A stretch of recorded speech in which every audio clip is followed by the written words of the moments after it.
The music, the costumes, the hair. There's only one ABBA. And after decades of going their own way,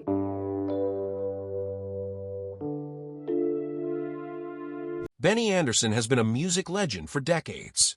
As one of the masterminds behind ABBA, he gave the world songs that still make us sing and dance today. But behind the glitter and chart-topping hits, life wasn't always easy. ABBA's breakup hit hard, and Benny faced personal and family struggles that few fans knew about. He kept most of it private, choosing to let the music speak for him. But now, at 78, Benny has finally opened up about the truth, about her, about his past, and about what's really going on with ABBA today. Join us as we take a closer look at Benny's journey from the start and see what he has finally confessed. Early life and first steps in music. Benny Andersson was born on the 16th of December, 1946, in the Vasan district of Stockholm. His father, Gasta Andersson, was a civil engineer, and his mother was Layla. He had a younger sister, Eva Lise, who was born in 1948. Music was in his blood from the start. Both his father and grandfather Ephraim played the accordion. When Benny was 6 years old, they bought him his own accordion and introduced him to Swedish folk music, traditional music, and a style called schlager. He quickly developed a love for all kinds of music. The first records he owned were Dubis music by Caterina Valente and Elvis Presley's Jailhouse Rock. He especially loved the song Treat Me Nice on the flip side because it had a piano. This mix of different music styles would influence him for the rest of his life. At the age of 10, Benny got his own piano and taught himself to play. He was inspired by musicians like Brian Jones. School didn't hold his interest for long, so he left at 15 and started performing at youth clubs. During this time, he met his first girlfriend, Christina Granville. They had 2 children together, Peter, born in 1963, and Helen, born in 1965. In early 1964, Benny and Christina joined a group called Elverit Spelmanslag, which means the Electricity Board Folk Music Group. The name was a playful joke about their electric instruments. They played mostly instrumental songs like Baby Elephant Walk. And this was when Benny began writing his first songs, The Hep Stars and Rising Fame. In October 1964, Benny's career took a big step forward when he joined the pop band, the Hep Stars, as their keyboardist. Just a few months later, in March 1965, the band had their breakthrough with the hit song Cadillac. The Hears quickly became one of the most famous Swedish pop bands of the 1960s. Benny became not just their keyboard player, but also the main musical force behind the group, as well as a teen idol. At first, the band played mostly cover versions of international hits, but Benny soon began writing songs for them. He gave the band several big hits, including No Response, Sunny Girl, Wedding, Consolation, It's Nice to Be Back, and She Will Love You. These songs helped shape their identity and proved Benny's talent for creating memorable music. Benny met Björn Ulvaeus in June 1966, and the two quickly began writing songs together. Their first song was Isn't It Easy to Say, which was later recorded by the Hep Stars. Benny also worked with Lasse Hogan, and together they wrote several songs. One of their entries, Hedge Clown, came second in the 1969 Melody Festival, Sweden's Eurovision Song Contest finals. That same event changed Benny's life in another way. He met singer Annie Frid Lingad, and they soon became a couple. Around the same time, Bjorn met singer Agnetha Falskog. These personal relationships naturally led to the close collaboration between the four of them in the years that followed. Benny and Bjorn scored their first songwriting hits in 1969 with Luva Sexatal for Britta Borg and Spellman for the Heap Stars. As the two couples began helping each other in recording sessions, the powerful blend of Agnia and Annie Fred's voices convinced Benny and Bjorn to model their group after successful mixed vocal acts of the time. Benny's connection with Annie Fred also grew through music. He produced her 1969 single Peter Pan, and later her debut album Frida, in 1971. She kept busy with reviews and cabaret shows in Stockholm, while Agnetha starred in the Swedish version of Jesus Christ Superstar in 1972. By the early 1970s, all four were supporting each other's music careers, laying the foundation for something bigger, the beginning of ABBA. The first time the four performed together was in April 1970 during a trip to Cyprus. They sang for fun on the beach, but it turned into an impromptu concert for United Nations soldiers stationed there. Around that time, Benny and Bjorn were recording their first joint album, Lycka, with Agnetha and Annie Fred providing backing vocals on several tracks. Later that year, they launched a stage act called Fest Focus, which means party people, but can also mean engaged couples. They debuted on the 1st of November, 1970, in Gothenburg. The show received mostly negative reviews except for their performance of Hedgeham Man, Hello Old Man, which became their first hit together. Credited to Bjorn and Benny, the song reached number 5 on the sales charts and stayed at number 1 on Svenskapen for 15 weeks. By 1971, the four were working together more often, adding vocals to each other's songs and touring. Benny and Bjorn released more singles like Date Koningen Dr. Halpa No Doctor Can Help With That and Tanko M. Jordan Vorong Imagine If Earth Was Young with Agnetha and Annie Freird's voices playing a bigger role in the summer of 1971. Agnetha and Bjorn, now married, began performing regularly with Benny at Swedish folk parks. Andersson, the head of Polar Music, believed strongly that Benny and Bjorn could achieve worldwide success. He encouraged them to keep writing, and after some near misses they entered the 1972 Melody Festival with Sag Date Met and sang Say It with a Song, which came third and became a hit in Sweden. Then an unexpected success came from Japan, where their song, She's My Kind of Girl, made it into the top 10 in 1972. The Real Spark came in June 1972 when they released People Need Love, with Agnetha and Annie Freirid featured more prominently. It was credited to Bjorn and Benny, Agnetha, and Annaford. And while it only reached number 17 in Sweden, it was enough to prove they had something special. It even charted in the United States, marking the first small step toward what would soon become ABBA's worldwide success. Ring Ring, and the birth of the name ABBA. In 1973, the group, still going by the long name Bjorn and Benny, Agnetha and Annie Frid, entered Melodifestivalen again with their song Ring Ring. Producer Michael B. Trito gave the track a special wall of sound feel that would later become ABBA's signature. The song was also given English lyrics by Neil Sedaka and Phil Cody. Many thought it would win, but it only came third in the contest. Even though it didn't make it to Eurovision, the song and album Ring Ring became hits in several European countries and in South Africa. That same year, Agnetha had her daughter Linda and was briefly replaced by Inger Brunn for a trip to West Germany. Around this time, manager Stig Andersson decided the group needed a shorter name. He began calling them ABBA, a playful nod to a Swedish fish canning company of the same name. Permission was granted as long as the band didn't bring shame to the brand. ABBA was simply the first letters of each member's first name, and by late 1973, it appeared on studio paperwork. A few years later, their famous logo with the backwards B was created during a photo shoot when Benny accidentally held his letter the wrong way, inspiring the final design. By 1976, the mirrored B became a permanent part of ABBA's image. Waterloo in the breakthrough years. In 1974, ABBA were invited to compete again in Melody Die Festival. They chose the upbeat Waterloo, influenced by the glam rock scene in the UK. This time, they were more experienced and better prepared. On the 9th of February, 1974, they won the Swedish selection, and on the 6th of April, they took the Eurovision Song Contest crown performing in English. The win opened doors across Europe. Waterloo hit number 1 in 9 countries and broke into the US top 10, reaching number 6. Their next single, Honey Honey, had moderate success. But in the UK, their label chose to re-release Ring Ring instead. Some began wondering if they were just a one-hit wonder. In late 1974, they toured parts of Europe, but not all shows sold out, forcing some cancellations.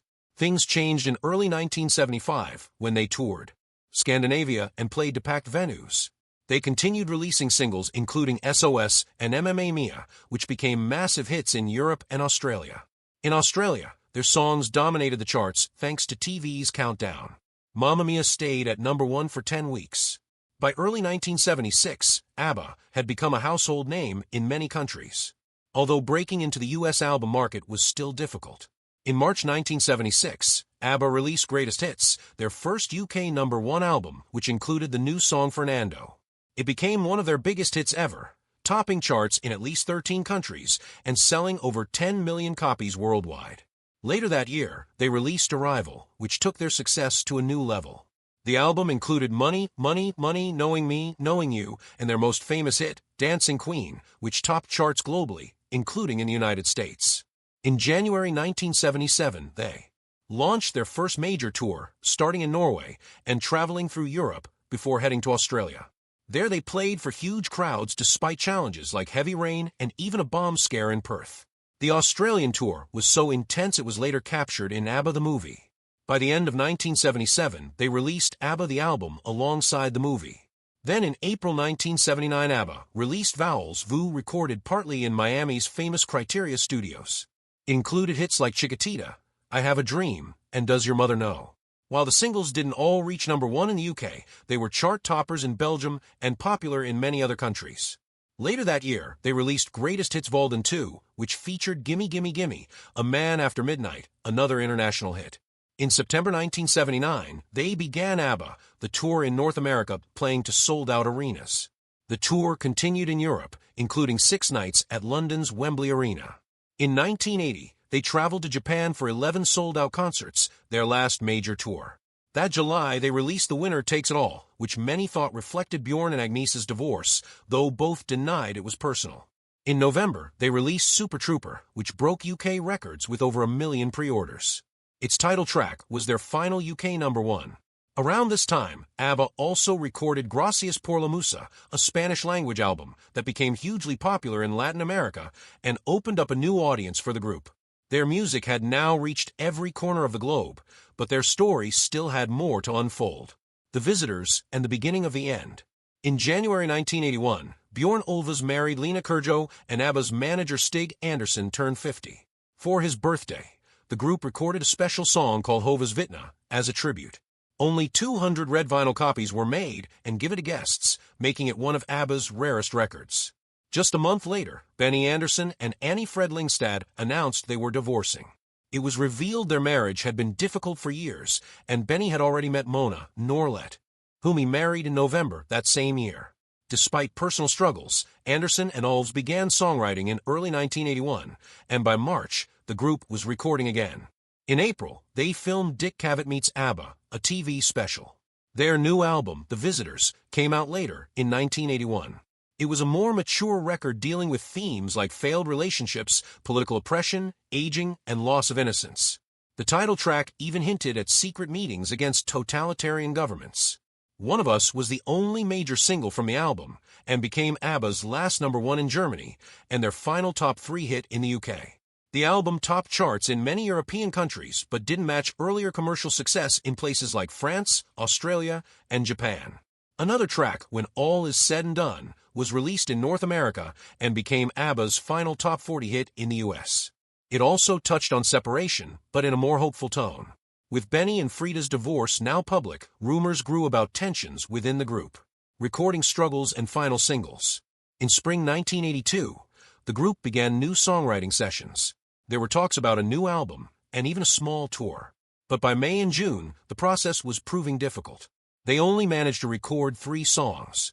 You Owe Me One, I Am the City, and just like that, Benny and Bjorn weren't happy with the results, so the recordings were shelved and the group took a summer break. In August, plans changed. Instead of a new album, they decided to release a compilation called The Singles, the first 10 years for Christmas, which would include all their previous hits, plus some new songs. In October and December, they released The Day Before You Came with Cassandra as the B-side and Under Attack with You Owe Me as the B-side. The Day Before You Came became a top 5 hit in several European countries, but in the UK, neither it nor Under Attack made the top 20.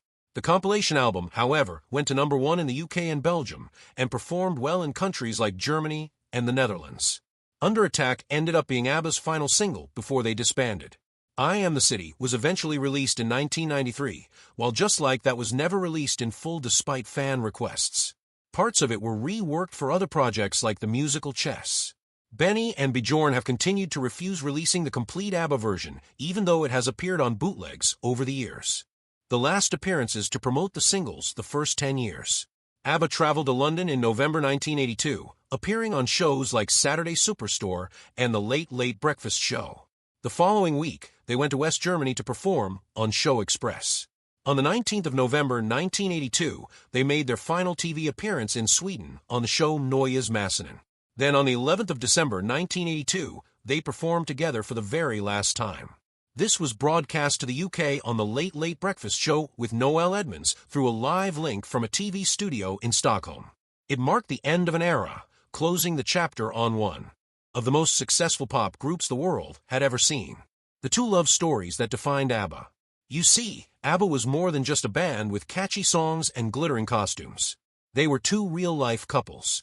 Agneth Falskog with Bjorn Ulvaeus and Benny Andersson with Annie Fried Frida Lyngstad. Their romance stories were part of ABBA's charm in the early 1970s. Fans loved the idea that the same people singing love songs on stage went home together at night. Agnetha met Bjorn in 1968 when he was with the Who Tiny Singers. They married in July 1971, with Benny playing the organ at their wedding. They had their daughter Linda in 1973 and son Peter in 1977. But fame wasn't always kind. Touring and constant pressure put a strain on their marriage. In 1979, at the height of ABBA's success, they split. The breakup was painful for Agnetha, who later said she needed therapy. Reports claim Bjorn had a new girlfriend, Lena Kurjo, within a week. Around this time, Bjorn wrote, "The winner takes it all," which Agnetha sang with lines like, "Tell me, does she kiss like I used to kiss you?" She admitted it was emotional, but said, "It was fantastic to do that song because I could put in such feeling." While they told the media it was a happy divorce, Agnetha later said, "Obviously, we all know there are no such things as happy divorces, especially when there are children involved." Benny and Frida's story began in 1969, and they were living together by 1971. They didn't marry until October 1978, when ABBA was at its peak. But just 2 years later, in 1980, they separated. Benny told reporters they were still friends, but the real reason became clear. He had met another woman, TV producer Mona Norlet, whom he married in 1981. Frida said they decided to be completely honest about their problems. She explained, "We simply grew out of each other." Breaking up became a necessity. Like Agnetha and Bjorn, they tried to continue in ABBA after their split, but the chemistry had changed. By 1982, both marriages were over, and so was ABBA's golden run, life after the breakups. When ABBA ended, Bjorn and Benny stayed busy and hugely successful.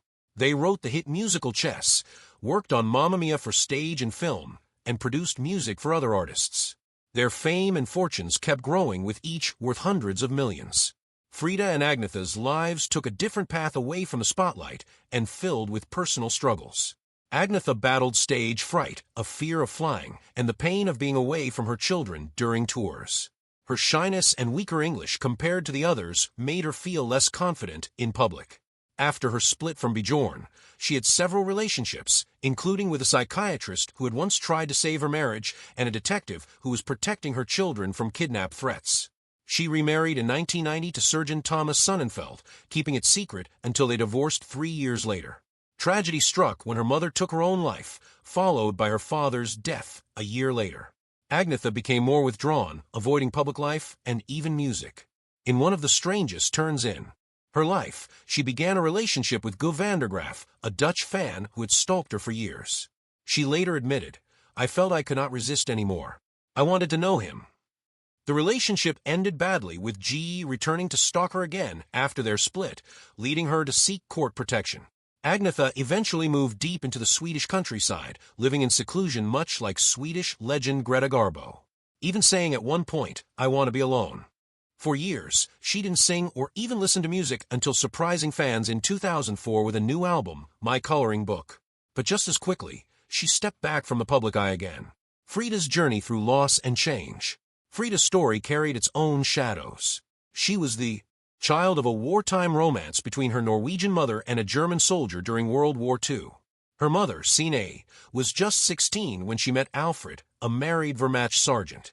Food was scarce, and he brought her a sack of potatoes, a gift that led to a brief relationship.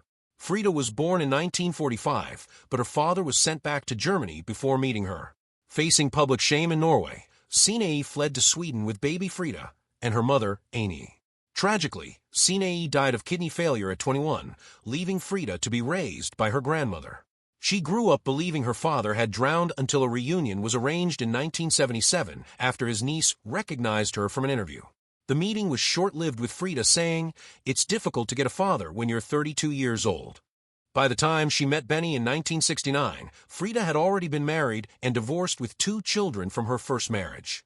She and Benny married in 1978, but after their split in 1981, she was deeply hurt to see him marry someone else so quickly. After ABBA ended, she moved to London, then settled in Switzerland.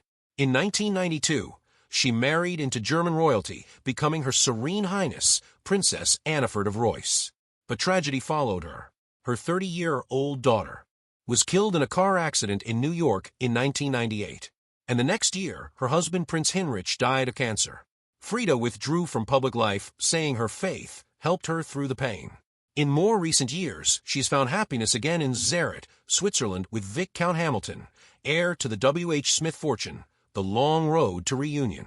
After ABBA's split, the idea of a reunion became music's most asked question. Offers poured in, including a reported $1 billion in the early 2000s for a concert series, which they turned down. For decades, they were only seen together at rare events like the Mamma Mia musical and movie premieres. But in 2018, something changed. All four began talking about working together again. At first, they planned just 2 new songs, but this grew into a full album, Voyage, released in 2021.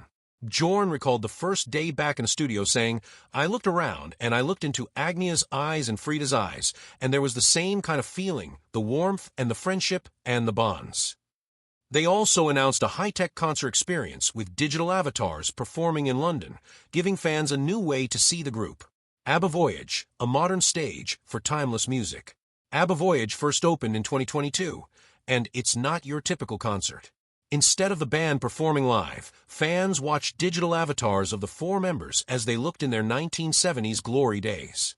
The holographic show plays inside a custom-built arena in Stratford's Queen Elizabeth Park in London, the site of the 2012 Olympics. The set list is packed with crowd favorites like Dancing Queen, Waterloo, and Mamma Mia, and the high-tech production makes it feel as though ABBA are right there in the room. The project has been a massive hit both with audiences and financially. According to a new report, ABBA Voyage has pumped £322 million into the British economy, with more than 1 million tickets sold at prices up to £181.50. And it's not just the numbers. The show has kept ABBA's music alive for new generations while giving long-time fans a nostalgic thrill. For the 3rd anniversary starting May 27th, the production introduced a little added something to the set list, giving returning visitors a fresh reason to come back. While Agnetha Fältskog and Bjorn Ulvaeus couldn't be there for the anniversary, Benny and Frida's appearance gave the celebration an emotional touch. It showed that even after decades, breakups, and life changes, ABBA's story is still being written, not just through their music, but in moments like these, where the past and present stand together on the same stage. Speaking of which, on May 27, 2025, something special happened at ABBA's Voyage show in London. Benny's heartfelt words about Frida. Benny Andersson, now 78, and his former wife and bandmate, Frida Lindstad, 79, made an unannounced appearance to mark the concert's 3rd anniversary. The crowd went wild when they saw the two standing together in the balcony, a rare sight since their marriage ended over 4 decades ago.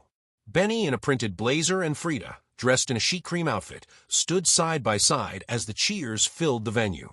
Taking the microphone first, Frida smiled warmly and told the audience, "I love you very much. Thank you for all your support over the years. It's hard to imagine it's nearly 50 years ago." She then added with a laugh, "I'm turning 80 this year," which sparked even louder applause. Her words felt like a bridge across the years, acknowledging the long journey from ABBA's beginnings to this moment. Benny then stepped up, and instead of a serious comment, he lightened the mood with a playful, "Two men walk into a bar," making Frida burst into laughter. For fans, it was more than just a joke. It was a reminder of their easy connection and history together. They had first met in 1969, moved in together soon after, and married in 1978 during the height of ABBA's fame. But staying together while being in one of the world's biggest bands proved difficult. By 1980, their marriage had ended, and the divorce was finalized the next year. At the time, Benny admitted, "Frida and I are still friends. We decided to stay together for the sake of the music." Frida explained honestly, "We simply grew out of each other. After long and hard talks, we decided to go our separate ways. There was a lot of tears and a lot of discussions, but there was no way back. Breaking up became a necessity." Their appearance at Voyage and Benny's warm, light-hearted moment was the kind of public gesture that felt like a quiet revelation about how much respect and affection still remains between them.